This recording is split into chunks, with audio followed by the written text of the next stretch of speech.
Hello, everyone, and welcome to tonight's presentation. Thank you for joining us. Tonight's Publications Roundtable features a panel of 5 presenters, each of whom will speak about how to get published while you're a graduate student. From blogs to newsletters and peer-reviewed journals, our panelists will discuss the differences in publication types and help you find the best place to publish your own writing. Our panel of presenters tonight includes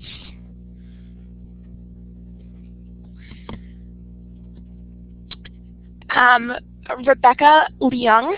Rebecca is the 2016-2017 chair of the Society of American Archivists Student Chapter, SAASC. She has also been involved with the group since 2015 and plans to graduate this semester with a focus in archives. Rebecca has submitted several pieces to Archeota, including an archives-themed crossword puzzle. Also for SAASC Archeota is Jennifer Castle. Jennifer is a 2016-2017 editor for the Society of American Archivists Student Chapter's publication, Archeota. She has been involved in the group since 2016 and plans to graduate in 2018, also with a focus in archives. Allison Randall-Gatt is the 2016-2017 American Library Association Student Chapter newsletter editor. She is in her 6th and final year at the SJSU iSchool. During her time at the iSchool, she has taken classes in youth programming, grant writing, library advocacy, STEM resources, and programming and early childhood literacy. For the past 3 years, she has been the lead writer for the school's iStudent blog. Allison's work with the LAASP has given the Descriptor a new direction with less recycled homework assignments and more pictures. LIS Student Research Journal, Tamarack Hawken, a love of grounded theory and a pedantic obsession with APA style, led Tamarack to the SLIS Student Research Journal over a year ago, where she is currently editor-in-chief. Tamarack is in her final semester at this iSchool and plans to graduate this spring with both the MLIS and Advanced Certificate in Digital Assets and Services. We have Lori Putnam for the LIS Publications Wiki. Lori Putnam is a communications consultant, SJSU iSchool lecturer, and founder of the LIS Publications Wiki. She leads a team of dedicated iSchool students who build and enhance the Wiki, a community resource that emerged from her Publishing for the Profession course. And we also have Allison Peters. Allison Peters puts her love of the word to good use while an iSchool student. She worked on the LIS Publications Wiki, participated in a communications internship with Librarians Without Borders, interviewed fascinating librarians for the school's community profiles, and freelanced for bookish library publications such as Book Riot, Collaborative Librarianship, Media Shift, Hack Library School, and the iSchool Descriptor. Allison Peters earned a BA in English from UC Berkeley, a MFA from Mills College, and with the MLIS from the iSchool, feels that she's achieved the writing degree trifecta. You can find her serious professional side on LinkedIn as Allison M. Peters. We will have a question and answer period at the end of the roundtable, so please hold your questions until the end. If you have to leave the session early, don't worry. Please note that this session is being recorded and will be available after tonight from ALA, SAA, and the Student Research Journal's websites or YouTube channels. And now, without further ado, let's send it over to Rebecca and Archeota. Thank you, Stephanie. Good evening, everyone. I'm Rebecca Leung, the current chair of the iSchool's Society of American Archivists Student Chapter, SAASC. Let me just flip the slide here. Archeota is our official publication. It's an open source digital publication which functions as an outlet for SAASC to profile its current officers, promote and highlight SAA-related news and activities, discuss happenings in the archival field, introduce students to professional responsibilities, and most importantly, Archeota functions as a platform for students to create original content. Archeota is run by the students for the students. Past SAASC Chair Catherine Folnovic served as the managing editor from spring 2015 until fall 2016. It gives me great pleasure to introduce Archeota's current editorial team, managing editor Kimberly Frederick and editor Jennifer Castle. Kimberly Frederick expects to graduate in the spring of 2019. She's been involved in student publications since the age of 14 and believes that creating avenues for communication and discourse is what library science, archives, and student publications are all about. Jennifer Castle expects to graduate in the fall of 2018. Her dream job is to be a photograph archivist. Jennifer says that joining the Archeota team gives her the opportunity to read great work by her fellow students and forge new connections while putting her editorial skills to good use. The word Archeota is Latin for a recorder or keeper of the archives. In the spring of 2015, a group was formed to create an SAASC newsletter. A survey was sent to iSchool students to choose between names such as the arrangement, primary source, and the archivist's voice. The name Archeota won the popular vote and became the name for the publication. Volume 1, Issue 1 came out in May 2015. Since then, we have released 4 issues, 1 per semester. This past December, we issued Volume 2, Issue 2.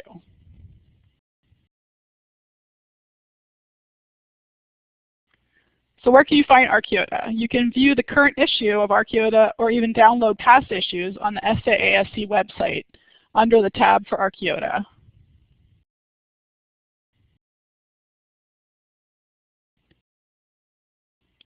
I would like to stress that you don't need to be a member of SAA or SAASC to submit to Archeota.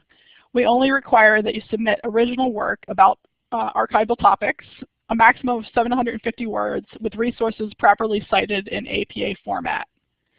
Now I'd like to introduce Jennifer Castle, Archeota editor, to talk about the nuts and bolts of the publication.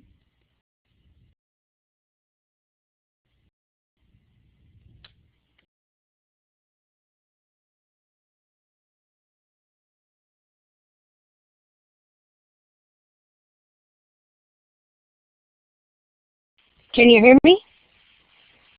Yes, we can hear you now. Excellent. Okay, great.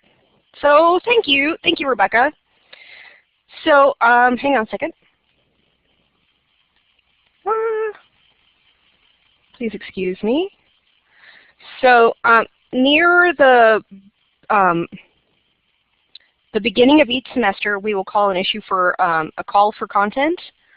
On the slide, you can see an example of last semester's call for content. You can expect to see this semester's call for content around February 21st.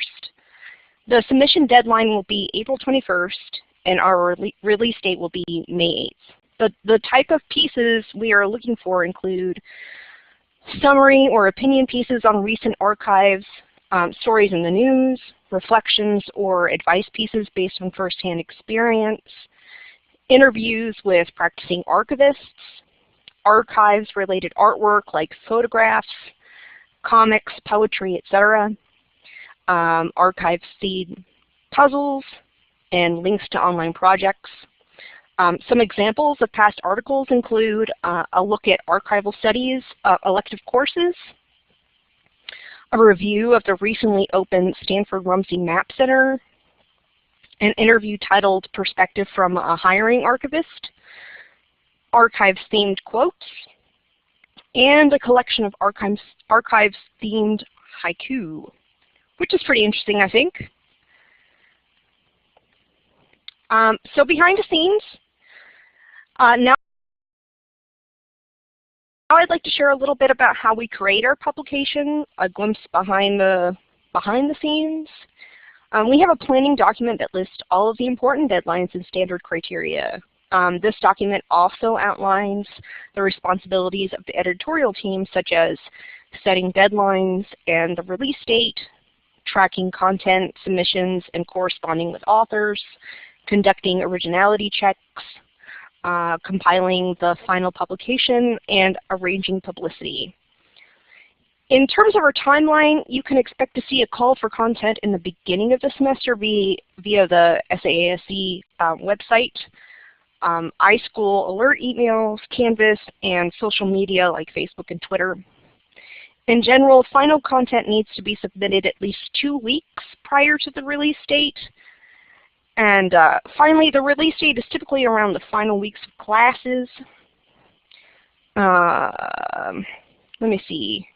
So we also had talked about those actual dates. Well, we'll put those up on our website and so on and so forth. Give me just a moment. So although we're lucky to have that, like Kimberly and I, who make up the editorial team, will be around for a while, all 3 of our executive officers are graduating this semester.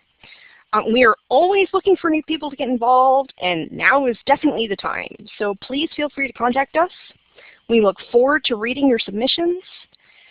So thank you for your attention, and thank you to the organizers for putting this publication roundtable together.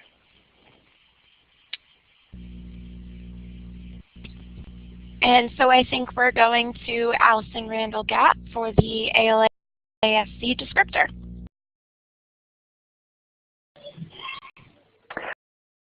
Thanks, Stephanie, and thanks to Rebecca and to Jennifer for that presentation on the Archeota. The LAASC descriptor is a little bit different from Archeota. We have more of a specific topic focus for our publication every issue. Everyone can hear me okay, yes? Okay, awesome. So a little bit about myself, more about myself. I like to talk about myself. Just kidding. As you've heard, it's taken me 6 years to get through the program. I have small children, so I've taken it 1 class at a time. And I've also been writing, as Stephanie mentioned, I've been the lead writer for the iStudent blog that gives information about courses, about curriculum and career pathways, resources for students, career resources too, and about different conferences that take place online as well. So just with that note, I would really encourage you all to not rush through the program. This graduate program is so much more than just your coursework and your assignments. You really want to gather some experience publishing in some of these student journals and newsletters, and attend the webinars, the career workshops, and take the time to join student groups and really be a part of the community and get to know people. As they say, it's all who you know, so get out there, get on your discussion boards and really jump in and get to know people. So I would encourage that, and I would encourage you all to submit to these publications because it can really round out your resume. The student chapter of the ALA is an organization that all iSchool students belong to automatically. We have events throughout the year. We've had events where we all chime in and chat about a certain topic. I actually had a face-to-face meetup with another local student. She was super excited to see that someone else in our area was part of the program because we both live kind of up in a small corner of Northern California. So that was really fun. And then we also, our most recent event was a town hall meeting event with the ALA candidates for what ends up being the 2018-2019 year. First, they have to serve as a president, the runner-up. So this is the article about that I wrote for the iStudent blog. And if you want to take a look at that sometime later, you can. And it talks a little bit about the meeting, some of the events that we do. So about the descriptor, its history and purpose. It's been in publication for the last 6 years, so we've been around for a while. And traditionally, it's been a place where students can kind of submit whatever. I don't know that there's been a word length cutoff in the past. We're not specific or strict about style, APA, or what have you. But it's been a place where board members, students, and alumni can publish research papers, just pieces of trains of thought, ideas, just to share. And in the past year, it ended up sort of just being a repository for homework assignments, which is okay if you want to get published, but in my tenure this year, I plan to be really involved with people and be able to give people who submit a real opportunity to work with an editor. I think that's really important in the publishing world, to learn to go through editor comments, to be able to discuss your writing with an editor, and take constructive criticism. Uh-oh, you lost me. Can you hear me now? Let's try this again. Okay. I'm sorry, the other part about being in this weird corner of Northern California is that my internet connection is sometimes sketchy. So bear with me. Just let me know if you can't hear me. Okay. So yeah, it's really important to be able to work with an editor and get some experience that way. As all writers will tell you, the most important thing as a writer is to develop a nice, thick skin. So now, this year, since I started in the summer, the Descriptor has gotten a whole new look. And it's run on a WordPress blog platform, so it's really easy in that platform to submit images. And I wanted to also have specific topics that are relevant to libraries right now, less of the sort of evergreen posts or just the random thought posts, but something really specific. And with my connections with the iStudent blog and the iSchool community, I've reached out to a lot of people and solicited articles for the Descriptor. Our word length is now something much shorter. We call the Descriptor a newsletter, not so much a journal, so that it's current and newsy. And then the photos kind of break it up and make it more interesting and more readable, because after all, that's sort of our goal here, is to make the publication worth reading. And I hope you would all go and check it out. We have a great new community issue. That was last issue, kind of semester. We do 4 this year, or we are doing 4 this year, so that they land right at the beginning of the fall semester, right at the end of that fall semester, and then our next issue will come out at the end of February, sort of a late winter issue, and we will focus on the subject of technology and libraries. And I'm pleased to let you all know that we have a great media librarian who actually works up in Alaska. Her name is Claudia Haynes, and she's going to contribute an article talking about her book, which is called How to Be a Media Mentor. And then we have a student who really enjoyed the book, and she's going to write a review, and then Claudia will chime in about media and technology events at her library up in Homer, Alaska, speaking of being a small corner of the world. So in the past, we've also had faculty who contribute. Lori Putnam here has contributed a piece about the ALA conference last summer in Orlando, and instructor Patty Wong has also contributed. We had a piece from for the community issue from the community partnerships instructor Morgan Pershing last issue, and that was really great. So we're not picky about style, and it can be really newsy.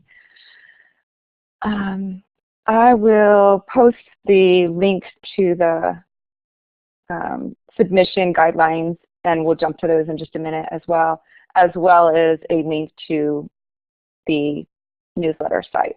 So moving along here, guidelines. This is just a brief summary of the guidelines. They're a little bit more complete on the LAASC website, so you want to go over and look there. That's on the next slide, or the link. So content should be between 300 and 750 words, just so we have short articles that can be read in one sitting. People can sit down or stand on the subway with their iPhones or smartphones and read the articles. So we really want to keep them short. If you're sending a research paper, we do need references, but the references won't count against that word count. Photos need to be really good resolution. If I need to resize them, I like to be able to mess around with it so it doesn't get too pixelated. So that's another one that I said we're pretty strict on. And then we want a bio and an author of the photo of the author to include in the issue, because the idea of these newsletters is that they are about the community, the iSchool community and the ALA community. And as with any kind of publishing, we may not be able to accept everything. We may want to switch it to another issue, depending on what you're writing about. And so that's at the discretion of me, the editor. But so far, everyone's been welcome, and I've gotten some really great stuff, both solicited and not solicited. People just go ahead and submit. A call for submissions usually goes out about 6 to 8 weeks before the due date. And that goes out through the iSchool alert, and it's usually posted up on the ALASC website as well. So also during my tenure as the Descriptor editor, I've reached out to the ALA New Members Roundtable and published an article there about our community issue and encouraging ALA members to contribute and connect with the student chapters. I think since we are kind of an extension of the professional organization, I think it's really important that we bridge that gap. So coming up, due dates and dates to remember. Our next issue is the technology issue, as I mentioned, and the due date for those submissions is, I think that's Friday, the 10th. So if you got something, if you've got an idea, whip it out, send it in. Even if it's just really rough, that's fine. I'd be happy to work with you as the editor. I've done lots of that. I've worked as a freelance editor and worked with a writers group. And so I've got some experience, and I work with editors too as a writer on the blog. So yeah, just send it in. We want to focus on technology and library services, programming, innovation, things that you either do at the library where you work, the library where you go. If you have children, maybe some of the kids programs that involve technology. We love STEM stuff. Okay, I love STEM stuff. So if you want to send that sort of a piece with that sort of idea, that would be great. I'd love to see that. And then issue 4 is going to focus on careers, you know, right before graduation when we're all looking for careers, jobs. And so I hope to connect with some of the ALA members and their jobs and careers people, and we'll talk about internship experiences. I'll be able to write about mine. I'm currently working for Every Library, which is a political advocacy organization, so I'll be sure to contribute to that. And then we'll talk about networking and maybe get Jill Cleese from the Career Center in to write up a little something as well. So let me give you a couple links. And the other thing we'll need to touch on here is that in May, June, July, after that last careers issue comes out, we'll be looking for another editor. So if you'd like to edit as well as contribute. That will be open, and you can put in your name and you will be elected. There will be an election for those offices. And it's really, if you're familiar with WordPress, it's really easy. It's just a WordPress blog, and you can tootle around in that. And if you just kind of know WordPress, believe me, you'll learn as you go. So thank you so much. I really encourage you all to contribute. This first link is the link to our current issue, and the previous issue, which was, there we go, which was about the ALA conference in Orlando last June. That one is archived, I believe, under June 2016. And then I will, as soon as I can jump between up here, this is the email that you will want to submit to. And I checked those submissions. That doesn't look like it linked very well, but that is what it is. Yes. I do check that email about every week, and more often, daily or more, right up before the due date for submission. So I thank you all for your time, and I look forward to hearing from you guys soon. Thanks.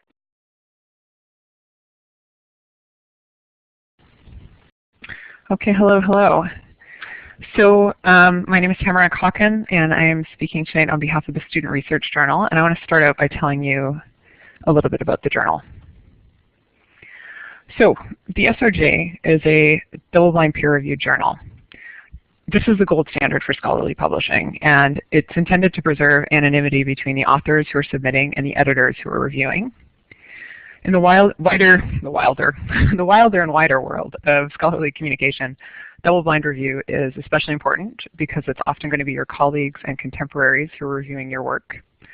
And double-blind review is intended to ensure that articles are published on scholarly merit and not influenced by politics or relationships. However, we are a student-governed journal, and this does mean a few important differences. Where many journals will have subject experts review a work, we have a team of 8 editors who do review, and they may or may not have expertise with the subject of your particular manuscript, but instead our editors are trained to review for scholarly academic writing. So they look for works which have strong conceptualization, analysis, and execution, and they evaluate this in particular ways. What the SRJ provides, which is unique to being a student-governed journal, is an opportunity to experience this peer review process while you're still a graduate student. Most of us are not yet experts in our fields, so the SRJ provides for a kind of middle ground. We do have a very rigorous review process, but we also exist to highlight student scholarship. There are a few benefits that I'll get into in a couple of slides from now, but I wanted to start out by just telling you a little bit about us and clarify that we're student-run and that we preserve the double-blind peer review process. So thirdly on that list is that we publish research and academic book reviews. And by research, I do include literature reviews. In fact, most of what the SRJ publishes is literature reviews. The vast majority of our submissions are started as student papers and then evolve into more fulsome articles. We do also accept original research, and our academic book reviews section just launched this past fall. Anyone who's interested in book reviewing is encouraged to visit our YouTube channel, where you can find a webinar. I'm actually just going to drop the link here in the chat box, but it is linked to from our site. This was developed and delivered by one of our editors, Devin Lee. It's called How to Publish a Great Book Review.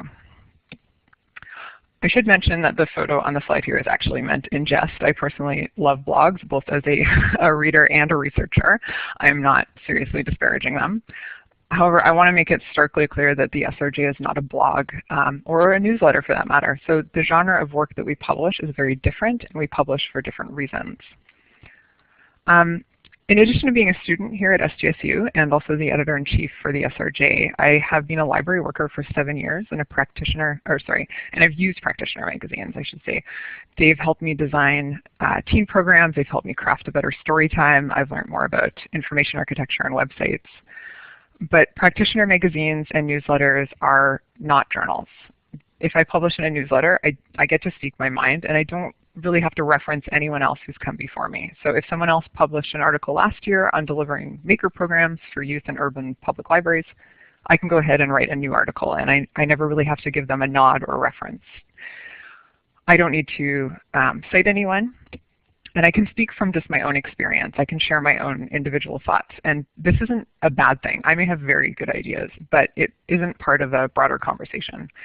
I'm just one person talking in this kind of an arena, and I'm not really accountable, so there's no formalized process for vetting my statements.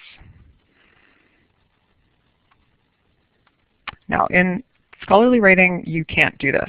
Research is intended to be rigorously part of an ongoing conversation. My own experiences are not going to be at the forefront. Now, the metaphor that I've always loved and has really helped me to understand scholarly writing is comparing it to a really big cocktail party that's been going on for a really long time. So this party is packed full of people having really interesting conversations which have been evolving for a long time before I arrived. And before I or any researcher starts speaking, we first have to listen. There's going to be conversations that have been going on for decades sometimes, and in order to get to the good stuff, I may have to stay a while and I may have to talk to a lot of people. Now, to use one of my own examples and to further prove that I really do love blogs, I'll mention that I've done a little writing on the LIS blogosphere, so that's librarians and library workers who blog. I'm personally really interested in how we as professionals communicate amongst ourselves, but before I was able to actually start writing about this or doing any of my own research, I had to go out and read what others have found and what they've been writing. Otherwise, I'm not really contributing. I'm just kind of bursting in and yelling about my own thing. Another example, one of our freshly published articles in last month's issue, and the journal publishes out twice a year, was on e-journal subscription packages for academic libraries and how these were being broken up or weeded. So in order to write about this, the author had to go out and read extensively and discuss what others had found. It's not enough to just write about your own library in this case. You really have to bring a community of voices and synthesize them. Now, we don't have time for me to talk tonight at length, or at least not at the length that it deserves, about scholarly writing and communication, but I do want to offer one more critical element to what makes the SRJ different from other avenues you might publish at. Scholarly writing demands synthesis. So Dr. Bernier, our long-suffering faculty advisor and professor here at the iSchool, in an excellent invited contribution that he wrote for the very first issue of the SRJ, called this Reaching Escape Velocity. Condensed, and no pressure here because Dr. Bernier, I think, has actually joined us in the audience, so he's going to hear my attempt to synthesize his entire article. What I took away from it is that Dr. Bernier says that the literature is what grounds us, and we do need to explore this in order to and before building the momentum that we're going to need as researchers to go beyond what's already been written. So ultimately, all good scholarly writing needs to offer up some synthesis and some perspective, which is where the escape velocity and going into orbit metaphor comes in. Unfortunately, I think many of us, as we've been learning to write about research, stop after summarizing what others have said, and this isn't enough. A really good literature review is like a diagnosis. It says, you know, I've read what's out there, I've heard what everyone said, and with all this information taken together, my diagnosis of the situation is X.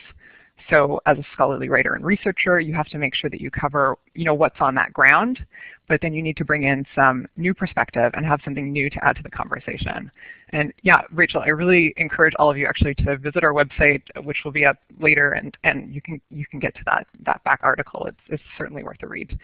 It's in our first issue. Okay, so we don't have time for me tonight to go into more description of the journal or walk you through the mechanics of how to submit.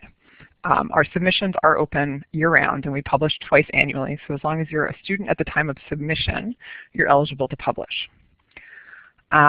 Before you submit, do visit our website. So review our aims and scope. Know what we're talking about, or know what we're about, know what we publish, review our policies, because these are going to tell you in a little more detail what it is that our reviewing editors are looking for in a submitted manuscript, and please do read our style guide. But again, this is all on the website, and I will drop it in now because everyone likes a good internet. All right. Okay. So you know how to submit. I think I've touched on what to submit in terms of the really big picture of scholarly writing, I'm going to end with a few points on why submit to the SRJ. The experience of peer review is truly invaluable. So undergoing the process is going to make you a better writer. And if you're interested in academic librarianship, this is an especially important process to be aware of, because you're going to need to know what students and researchers at your institutions are undergoing as they try and get published. Getting published is also a bolster to your CV, and it can really put you head and shoulders above another candidate in the job market. It's also a great experience for your e-portfolio. If you're considering pursuing a thesis in your master's or pursuing a PhD or other ventures, publishing in a refereed journal is a very valuable accomplishment. And lastly, because it bears repeating, you get to contribute to the conversation of your field. So you get to participate as an academic and a researcher, and this is a really unique accomplishment. I absolutely believe that it is worth pursuing. So I'm going to leave you with the links. There's our contact, and I've put the URL to our website in the chat box. And I'm going to go ahead now, I think, and advance it for Lori. Thank you. All right, thank you. Has anybody out there ever heard of the LIS Publications Wiki? I think some of you probably have, and some of you probably haven't. So, hey, Anthony, I know you have. What I'm going to do now is just give you a really quick tour, and a few more. That's great. What I'm going to do now is just give you a really quick overview of what it is and what it's good for, and then encourage you to go look at it on your own, because there's a lot in there that we're not going to be able to go into today. So check out the link when you get a chance and have a look at the wiki. So what is it? The Library and Information Science Publications Wiki is a resource for people like you, for students, for educators, and professionals who want to publish their writing about topics related to library and information science.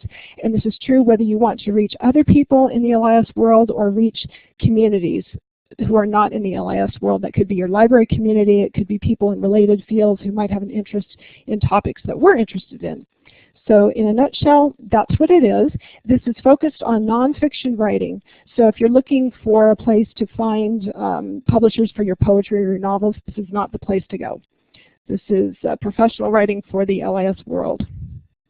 What can you do with it? Well, there's a lot of things that the wiki is good for. You can use it, and I know a lot of 204 classes do this. They encourage people to look at the wiki just to learn about the breadth of LIS environments and careers that are out there, because you're going to see a lot of different information about different things you can do in the LIS world, and this is a great place to just go explore and see what's out there and what people are interested in and what they do with this degree. It's also a great place to explore how and where you can publish your own work, and there are lots and lots and lots of journals and newsletters and other kinds of publications out there. And this is a really good place to start, just to see what's available. It is not comprehensive. We are continuing to add to it semester by semester, so it keeps getting bigger and better, but it's a great place to start your search and just find out what you might want to explore in more detail. If you are an editor or you work on any kind of publication in this world, if you are one of the speakers from tonight, this is a great place to just make sure your publication is in there so you can improve its visibility and encourage more people to contribute. So you can have a look at what we're already saying about your publication, make sure it's accurate and updated if it's not. And finally, if you think this is a really cool thing and you have good writing, editing, research skills, you can join our wiki team as a contributor and earn 298 independent study credit to come work on the wiki. So if that's something that interests you, get in touch with me and we can talk about it. What's in the wiki? The wiki is, think of it like a Wikipedia for LIS publications. We've got a couple hundred profiles in there of publications that are interesting to the LIS community. And we've got it divided up into 4 big categories: scholarly journals, professional trade publications, what we're calling civilian publications, which are publications that are not primarily directed at people in library and information science, but you can make a case that people who read them might be interested in topics that LIS people care about, like privacy or technology or community libraries or makerspaces or whatever. So that's a category on its own where you can write about libraries and other information science topics for people who aren't part of this world. And then there's also a book publisher category where we highlight publishers that might think favorably when it comes to LIS topics. So that's another category. This is what it looks like on the home page. You can see the main categories and also a section at the end for unclaimed titles, which are titles that we've come across but we have not profiled yet. So those are ones that still need to be worked on. When you go into one of the category pages, for example, here you see scholarly journals, you'll see a list of all the different publications that have already been profiled. So each category has a page like this, and then when you dig down deeper into any one of these publications, you'll see the profile of the publication that includes an analysis of the publication and a lot more information about what you will find there. So in each profile, there's two main sections. There's an analysis of the publication and then an analysis of the audience. So about the publication, you'll find out something about what its purpose is, what kind of submissions it takes, what are the guidelines, what kind of a publication schedule is it on, and then when you look at the readers, it tells you something about who reads it, what do they care about, what kind of characteristics do they have, and how does that impact you as an author. So these are the things that I've asked the people writing the profiles to think about. But I will say that I don't want this to be the be-all, end-all when you're doing your research on the best place to publish. This is really to give you an introduction to what is out there, and you really need to use it to generate ideas, find out something basic about the publication, and then go to the publication's website and learn more about it, because what's in the wiki is not ever going to be as complete and up-to-date as what you're going to find on the websites for these publications. So look at this as an introduction and a place to explore, but be sure you go to the publication itself to find out the latest and greatest information, read some of the back issues, and make sure it really is a good fit for the kind of work you have in mind. So where did this thing come from, you may be thinking? This is a student project, just like everything else we've heard about today. It's hosted by our very own iSchool. It was started through a class I used to teach at the iSchool on professional publishing. But since that class ended, everyone thought the profiles were so useful that they wanted them to continue. So over the years, I have invited students to come back and earn 298 credit, work on this as an independent study, and continue to build and enhance and maintain the wiki itself. So every semester I've got a few students working on it who write new profiles, do research, who update the profiles that are already in there, who make enhancements to the WordPress technology that we're using, who set up tagging systems and organizational systems to make it easier for people to find things in the wiki and make it more user-friendly. This is all student work that you're looking at, but it's something that's used by the entire library and information science community. So I have to applaud everyone who has worked on this. We have had some incredible contributions, and I want to just keep it going because people really like it, use it, and I think it's a really good experience for students to use as well as students to help build. So that's where it is. We'll get that posted in the chat box if it's not already there. And with that, I will turn this over to Allison Peters, who is one of those amazing students who helped us build the wiki. And she's also a great example of someone who has done a lot of publishing in a lot of different venues. So, Allison. Thank you, Lori. Hi, everyone.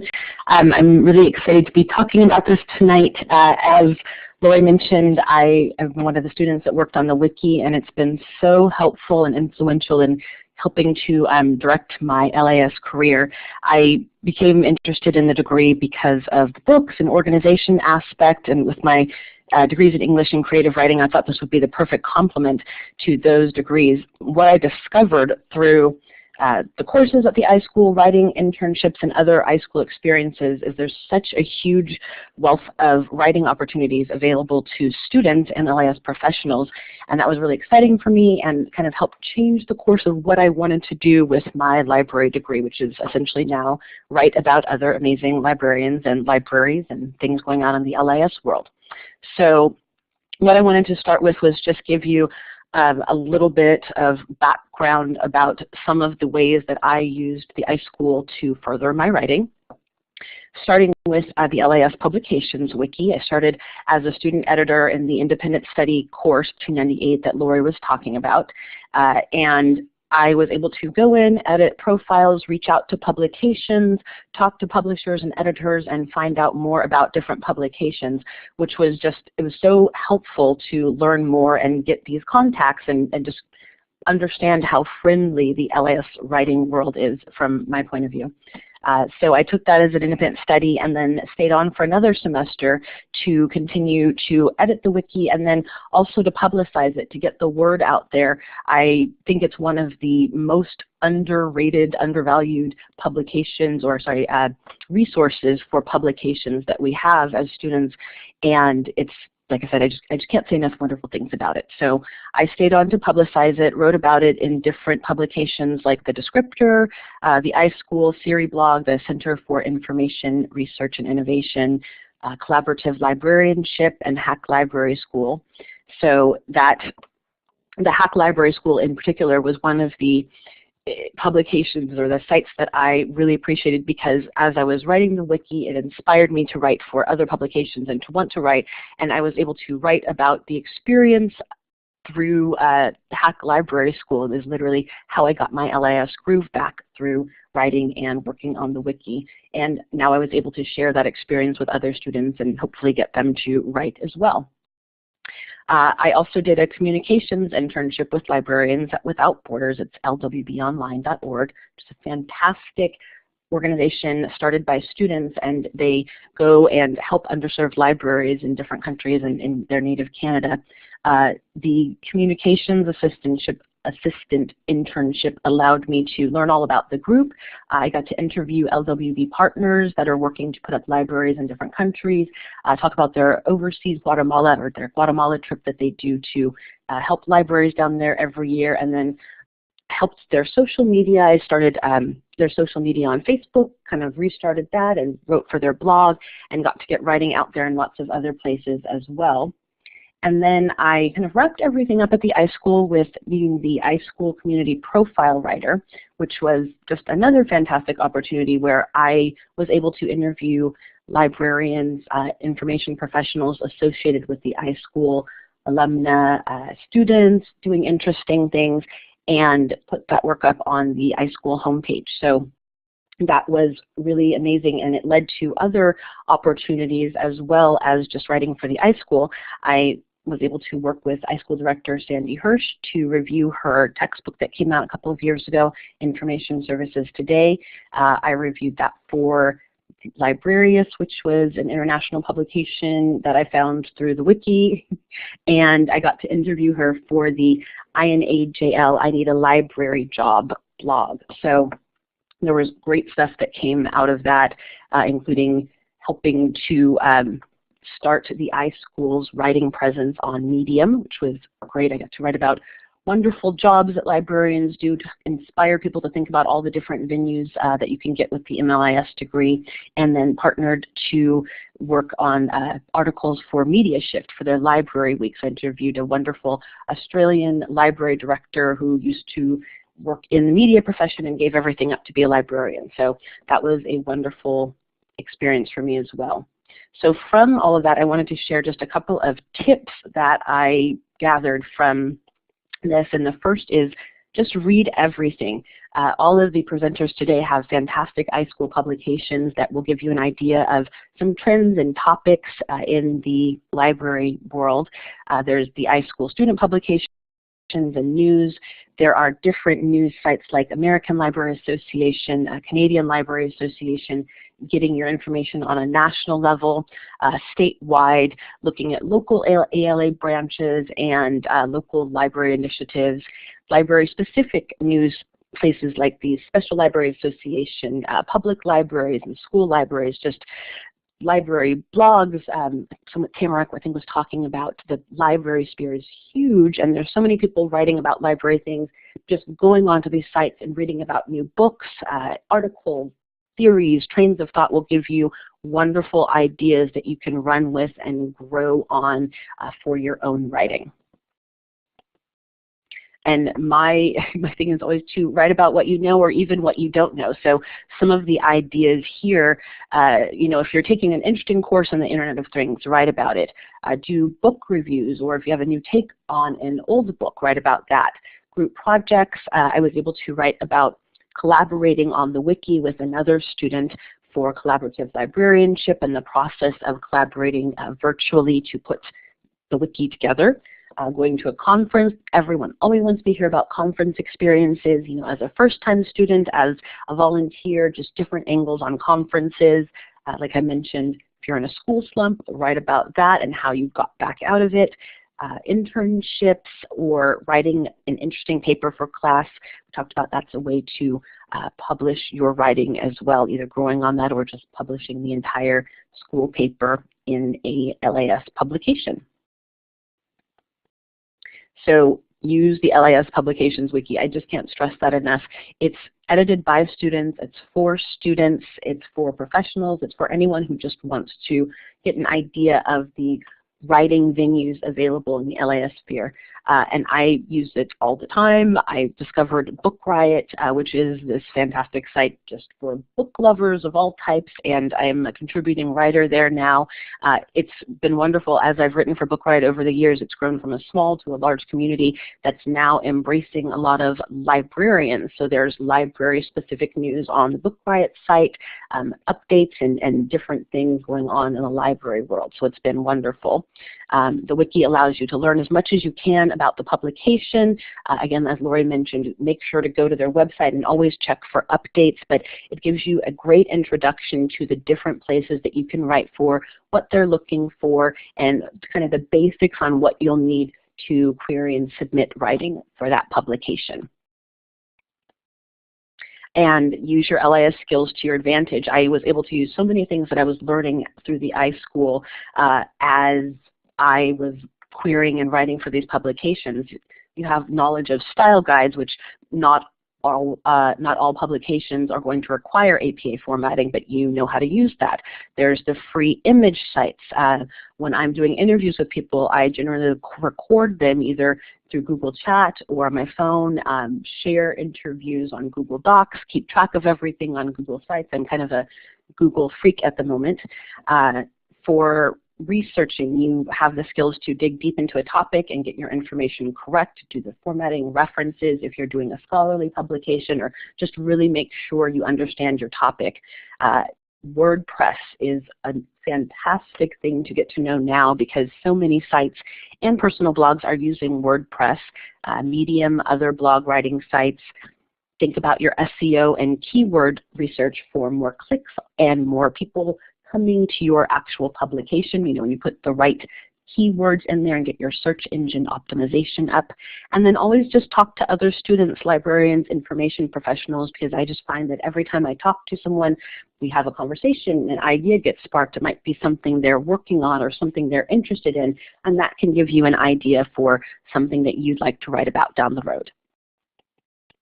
And share everything. So one of the things I've learned as well is that if you have something that you've written for class, you can share that with a newsletter. I was able to use some of the things that I wrote for Book Riot after I carefully examined my author guidelines and what I had agreed to, and realized that I could share that with other sites. So I was able to use some of that writing for Medium. Talking to the people for community profiles, I usually had a whole pages of information that I wasn't able to fit in the community profile, and then I could expand on that person or profile in a different publication. So there was all sorts of ways to share, gather information, and use it in different publications, and kind of with the idea of sometimes becoming a subject matter expert so you can share your subject matter in different publications from different angles for different audiences. And my final thought for the night is just keep writing. It makes me very, very happy to continue writing and talking to people. It's invigorating. Like I mentioned, it's changed the course of what I want to do as an LIS professional, and I'm just excited to be out here writing, and I'm excited to see all of your work in the future as well. So thank you very much for letting me chat with you tonight. And I'll hand it back to Stephanie. Thank you so much. So we do have a couple questions, and it looks like we have about 6 minutes or so. So those questions are, can we talk a little bit about the review process for new submissions to SRJ? And also, if the panelists could talk each about their leadership experiences and the conduct of their various respective roles. And for Allison P., how did you dip your toe into the publishing community? And more broadly, to the rest of the panelists, how did they first get involved in LIS writing? And I think those are all of them. So if whoever has an answer ready to go, wants to start, maybe about the SRJ review process. Sure. Thanks, Stephanie. I'll try to keep it really succinct because I see we're at 5 minutes to 7, and I don't want to keep people over the allotted time, or at least not too long over the allotted time if we can help it. So the review process for new submissions to the SRJ, this was an interesting learning experience for me when I first joined the journal as first a content editor before I moved up to editor-in-chief. So I don't know how much other people know about what a peer review process looks like. The mechanics of it are that a new manuscript I will do an initial review as the editor-in-chief. So I check for general things like, does it fit within the journal's scope? Is the word count accurate? Does it look like it's competitive potentially for publication? Essentially, is it worth my editor's time? It will then go to the managing editor, who actually handles getting reviewers for it. So generally we assign a new manuscript to content reviewers and 1 copy reviewer. And they don't actually do edits on your manuscript, which was something that might seem obvious to some of you. For me, I remember thinking, oh, I thought I would make comments right on a manuscript possibly.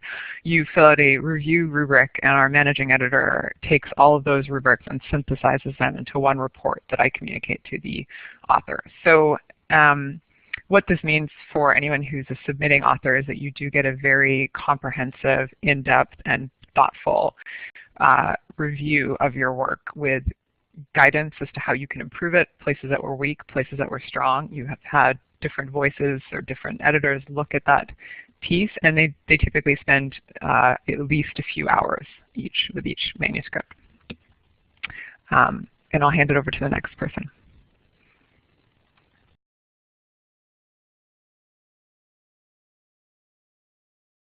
I can jump in. This is Allison Peters, and there's a question about how I dipped my toes in.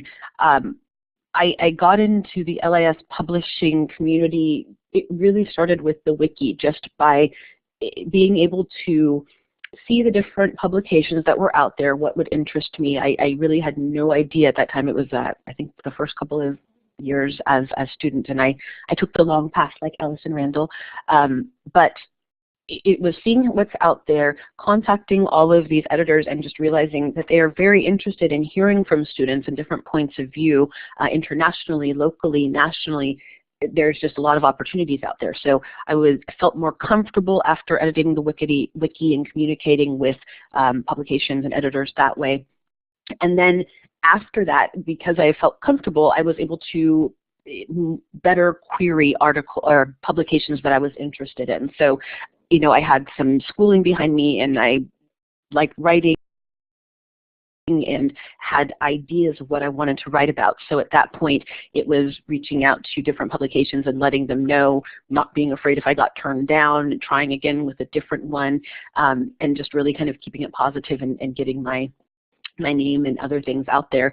Social media is also really extremely helpful for sharing articles, connecting with other librarians, other publishers, developed a fun community online of different people who are connecting in this world through LinkedIn, through Twitter, through different blogs and things. So it's always, I found the social media side, which I hadn't considered too much before, was a great way to keep up with people, following them, talking to them, hearing their ideas, sharing ideas, and just keeping in touch with the community out there. So I hope that answers your question out there, Rachel.